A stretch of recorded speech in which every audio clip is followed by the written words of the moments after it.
In today's woman, turning the big 50 can be scary for many women, but there are secrets to maximizing midlife and making your 50s absolutely fabulous. We've got Barbara Hannah Grufferman. She's the author of the book called The Best of Everything After 50, The Expert's Guide to Style, Sex, Health, Money, and More. And we've also got Dr. Dale Atkins joining us this morning. She's a psychologist. Good morning to both of you. Good morning. Okay, so let's get down to this because you actually talk to physicians, nutritionists, skin and hair experts, fashion and fitness gurus.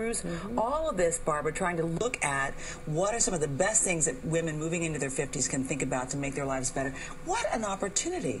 It was a great opportunity for me. I was very nervous when I turned 50. I was really scared. I didn't know what it meant. I didn't know what I was getting myself into. And I really wanted to be prepared. I think I'm a bit of a Girl Scout in that respect. So, you know, I started to get a lot of information from books and the website and the like, and I was overwhelmed. And I think that that happens to a lot of women when they reach this age. I was just overwhelmed by too much information. I wanted to distill the best of the information out there. So I decided to take it upon myself, and I went to some of the best experts in all of these fields. And you got all this great information. Wonderful We're going to get to that information in just a second because, Dale, I wanted to bring you into this because I think that, you know, I was looking, you know, everywhere you look, everywhere, and what everybody says is always negative about getting older. I mean, it's just constant, whether it's in commercials, whatever, magazines, everywhere that's the message. And so it is this kind of a psychological turn that we have to make. And one of the things that we have to do as women is to really embrace the fact that we are fabulous, and what we need to do is understand that there is a piece of getting older that has to do with mourning, and you mourn for that which is no longer. You mourn for that which is lost, and then you embrace that which you still have, and you maximize that which you have. And it's all about health, and it's all about embracing love and friendships. And Barbara talks about so many issues that have to do with style and really being well and healthy. But again, you have to fight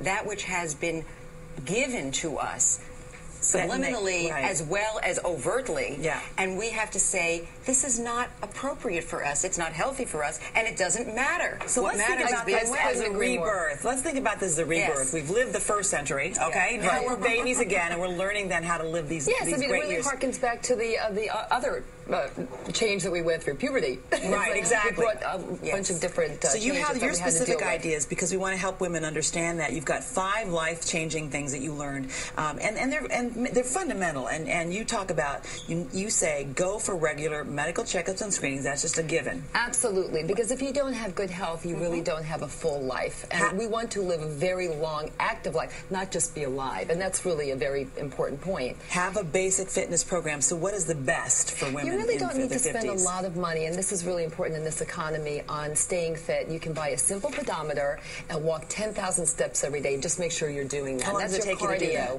Well, you can do it throughout the day, or you can do a nice 5-mile run and you get it all in one shot. Okay. It's up to you and what your fitness level is, and what your goals are. So you have to sort are. of commit to exercising. You eat differently. I do indeed. Instead of starving myself to lose the 15 pounds that I had slowly but surely gained recently, I started to eat every 2 or 3 hours through the day, and it kept my metabolism steady and sugar level steady, and I'm never hungry, and I've lost 15 pounds and kept it off. And very easy and simple. You've thrown away your blow dryer. This was probably the most surprising tip of all when I went to one of my experts on hair. I had been, for decades, blow drying my hair, highlighting it, and it looked like roadkill by the time I turned 50.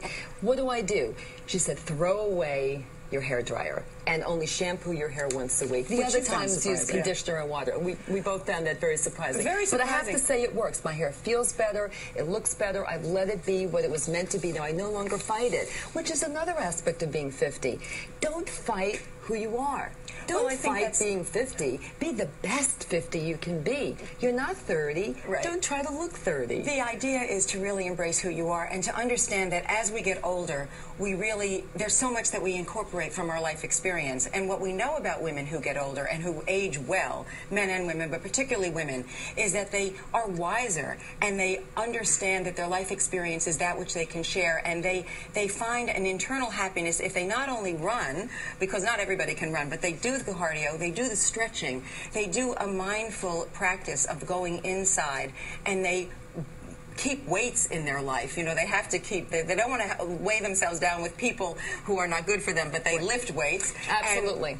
And what they need to do is they're curious, they are passionate about something, they have relationships of meaning, and they do something that you talk about in your book, Barbara, about shedding. You let go of that which you no longer need. And when you do that, you go to your essence and you go forward looking towards a life that is filled with love and with passion and with excitement and connection. To that point, one of the most important points I learned was engage with other women. Yes. Engage with other women and join the community. Key. Join Facebook. Join me on Facebook. Okay, you heard it here, Barbara, and government don't giving wait an until invitation. you're 65 to become a member of AARP. I have to point that out because you can get the wonderful benefits and engage in that whole community of 40 million members. You're talking about friendship. And that's important. The issue of connection and friendship, people who age well are connected with other people of all ages. It's not just your peers. I'm so sorry that we've run out of time because obviously we've just gotten started. Thank you so much, though, for this good perspective. And essentially what you're really saying is that it's time for us to take care of ourselves. And that's what the rebirth is all about. Yes, it is. Barbara and Dale, thank you. Thank you.